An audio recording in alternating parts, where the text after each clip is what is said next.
Aujourd'hui, on s'attaque à l'attaquant de génie, celui qui fait trembler les filets adverses de par son feu ardent. Je parle bien évidemment d'Axel Blaze. Avant que la vidéo commence, je vous invite à vous abonner à la chaîne YouTube ainsi qu'au TikTok et Instagram des histoires de personnages afin d'avoir accès aux teasers de certaines vidéos en avance et de participer au vote des prochaines histoires de personnages. Et en parlant de ça, je vous invite à laisser en commentaire sur quel animé et personnage vous aimeriez avoir une nouvelle vidéo. Voilà, je vous remercie d'être présent et il ne me reste plus qu'à vous souhaiter une bonne vidéo. Nous diviserons son histoire en plusieurs parties, en commençant par ses origines, qui est ce jeune prodige du football et pourquoi est-il brisé. Par la suite, nous aborderons son retour. Lui, qui s'était promis de ne plus toucher à un ballon, fera alors une rencontre qui changera à tout jamais sa vie. Puis, nous aborderons son départ forcé, le moment où Axel Blaze sera dans l'obligation de s'isoler et souffrir pour protéger les siens. Et enfin, pour terminer, nous parlerons de son apogée. Axel Blaze, reconnu comme l'attaquant principal de l'équipe de Raymond, se devra de faire ses preuves dans le monde entier. Chapitre 1. Origine d'Axel Blaze, un génie brisé par le drame. Tout commence avant même sa rencontre avec Mark Evans.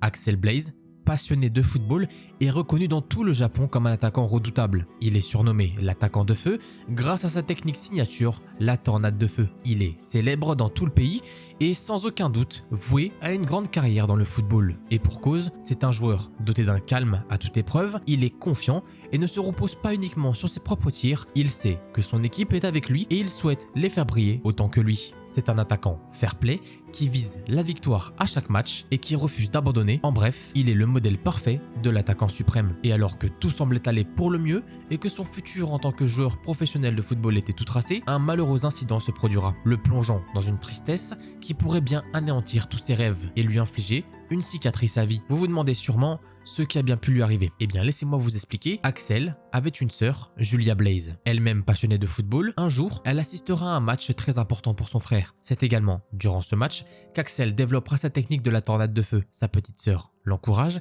et pour elle, son propre frère est un modèle. Malheureusement, suite à ce match et dans des circonstances mystérieuses, Julia est victime d'un grave accident. Pour Axel, c'est clair que cet incident est dû à sa victoire durant le match. Il se sent alors responsable et associe le football à la souffrance. Il ne souhaite plus jamais toucher un ballon par peur de blesser les personnes qu'il aime. Et ce, malgré son talent inné. Pour lui, c'est la fin.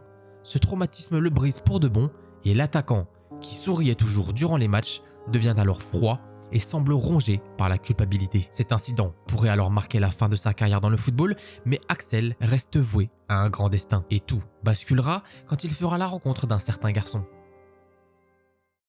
Chapitre 2. Sa rencontre avec le génie du football. Nous voilà à présent dans le collège Raymond, là où tout va basculer pour notre cher attaquant Axel Blaze. Il fera la rencontre de Mark Evans, un garçon ultra enthousiaste.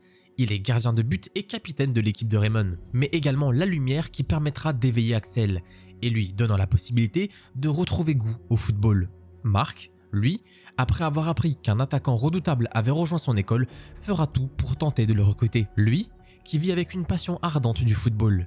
Mark est sans aucun doute la définition même de l'amour du football et Axel, malgré son acharnement, refusera de rejoindre l'équipe. Pour lui, l'incident de sa sœur est impardonnable et il en est le seul responsable. Il pense réellement ne pas mériter le bonheur. Mark Evans ne lâchera rien et tentera jour après jour de le recruter. Lui, qui arrivait à sentir la flamme émanant d'Axel Blaze. Une flamme qui était recouverte d'une cicatrice et qui n'attendait qu'une seule chose, être soignée. Peu de temps après, un match amical entre la meilleure équipe du pays à ce moment-là et la nouvelle équipe de Raymond devait avoir lieu. Le collège Raymond était sur le point de voir leur club de football dissous et fermé pour de bon. Mark Evans s'opposera alors à cette décision et un match sera organisé. Les règles étaient simples.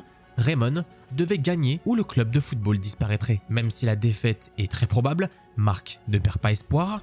Pour lui, tout est possible et il nous le prouvera durant le match. Pour le collège Raymond, ce n'est pas seulement un match amical, c'est aussi un match qui symbolise l'héritage du football. Avant d'aborder cette rencontre, parlons de leur entraîneur, celui qui est à la tête de la meilleure équipe du pays, Red Ark. Il est connu pour être un humain capable des pires choses pour remporter ses matchs. Et vous vous en doutez sûrement, il est probablement et également responsable de l'accident de la sœur d'Axel. Et pourtant, lui n'en savait rien. Le grand jour arrive enfin, la Royal Academy, une équipe sombre fait son entrée, inspirant peur et défaites, tout porte à croire que leur victoire est inévitable. Et durant le match, Raymond et leur capitaine Mark subiront une humiliation et une défaite totale. Ne pouvant absolument rien faire et encaissant but après but, l'avenir du collège Raymond était sur le point de disparaître. Mark, gardien de but et capitaine de l'équipe de Raymond, quasiment à terre et continuant de se relever, il n'abandonnera pas. Et alors que le reste de l'équipe ne parvenait plus à bouger, Axel réalisera que le football n'est pas seulement utilisé comme une arme et peut très bien être utilisé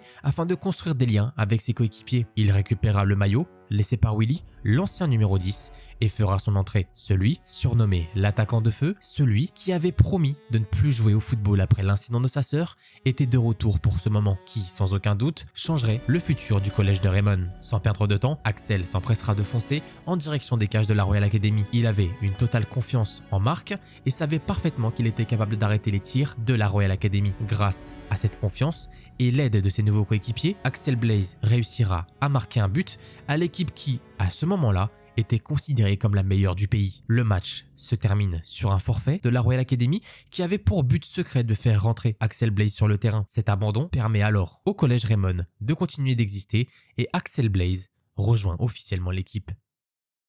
Chapitre 3. Renaissance psychologique. Après avoir remporté le tournoi, Raymond se retrouve dans l'impasse. Une menace risquant d'anéantir la planète fait alors son apparition. Des pseudo-aliens parcourant le pays dans l'objectif de le détruire. L'équipe de Raymond, dirigée par Mark, et leur attaquant Axel Blaze auront comme objectif de les retrouver et les vaincre afin de mettre un terme à cette menace. Malheureusement, Axel se retrouvera dans l'obligation de quitter l'équipe. Cette organisation machiavélique menace directement la vie de sa petite sœur, la prenant en otage.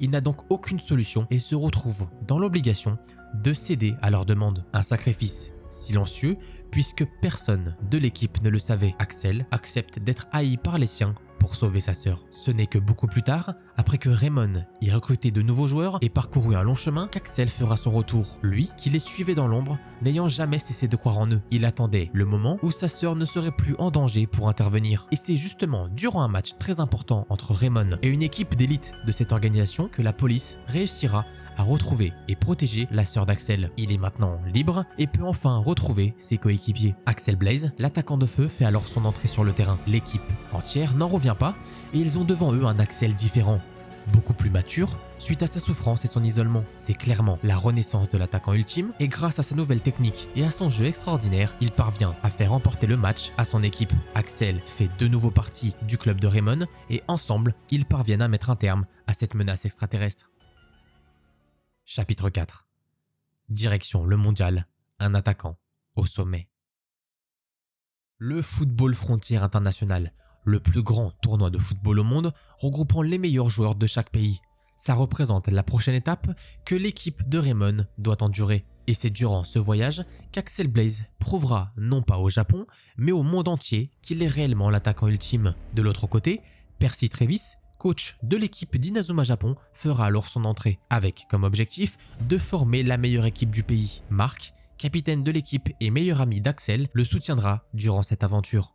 La nouvelle équipe est fin prête et les qualifications du tournoi sont alors remportées par notre équipe d'Inazuma Japon sans grande difficulté, hormis potentiellement la finale. Durant ce voyage, nous en apprendrons davantage sur la vie d'Axel. Ses parents nous seront alors dévoilés et nous apprendrons que le père d'Axel souhaitait initialement que son fils devienne médecin, ce qui pour lui était tout à fait convenable si le football n'était pas la chose qui le rendait le plus heureux. Et grâce aux encouragements de sa petite sœur, son père finira par accepter la passion de son fils. Il sera même présent dans les gradins accompagné de sa fille et tout le monde encouragera Axel dans son aventure.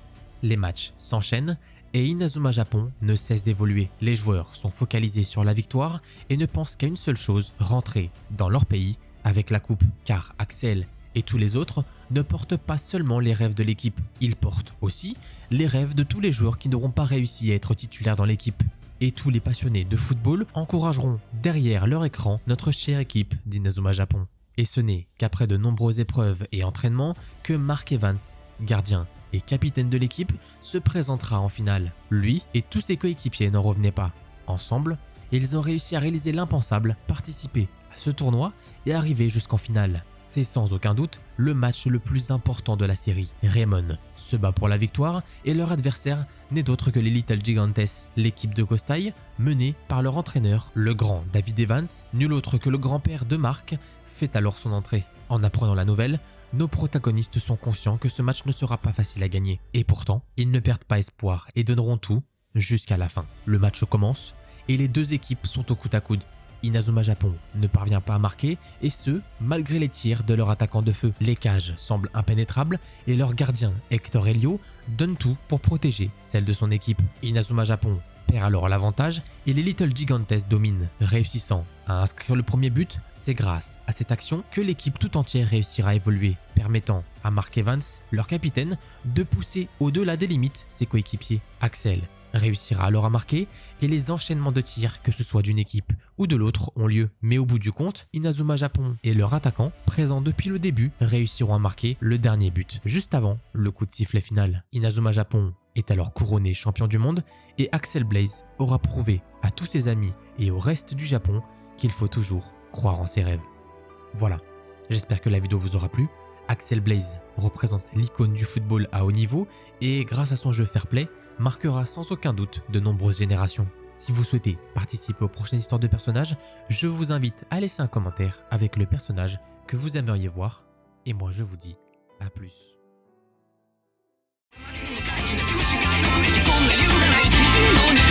So